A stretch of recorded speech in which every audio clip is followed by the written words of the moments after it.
Thrash speed metal cats, right, doing a rap cover.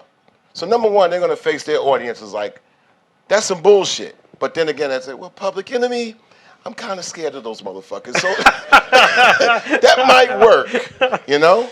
And then, you know, I'm 30, 31 at that time, man. You know, me and Scotty and Charlie, we're like, what the fuck, you know? We're gonna bring our crowds, and we're gonna go for them. We're gonna go for the fucking jugular of doubt. Yeah. And that was, to me, one of the great turning points, because we had to prove ourselves live on stage. How do you prove yourself with turntables and a unit on stage when also they might get up there and they might, you know, they 3 fucking guitars deep in the bass and Charlie on the fucking drum? How do you actually, you get slaughtered if you don't match the intensity. So you got to match the intensity, not in what they do. You got to match the intensity in a bunch of different ways that they can't do. The story is that we first get together, we play Poughkeepsie, and it's funny, we're doing MTV, and so we're doing Yo MTV Raps and Headbangers.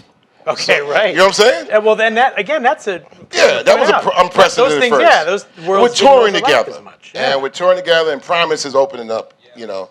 So we're going to go and do our thing and make sure hardcore rap versus, you know, what they do. End of the night, and we do our set, you know, cool, you know, intense. Fucking Anthrax commenced to destroy, slaughter, and wipe the fucking stage with our blood. Destroyed us. I mean, it was merciless. I mean, and all they did is did their thing, and we did our thing. But our thing compared to their thing was not as strong. I went to the tour to the bus afterwards and screamed on everybody. I was throwing lamps, and people were looking at me like, what the fuck is wrong with this guy? They do that, and we do this. And one guy, as a matter of fact, my man Keith Godfrey, who was basically floating around as the extra crew guy who doesn't have enough duct tape, meaning that you could be home because you don't have a defined job. But Rick Downey was the road manager and the light man for Anthrax. Yeah. Actually showed Keith the power of lighting and the power of staging and illusion. Yeah. And Keith Godfrey became the first light man in hip hop and rap music. Wow. Because the thing that also set up Anthrax and rock shows is the power of lights. Yeah, the whole thing. Action, de-lighting, spot on point scenery.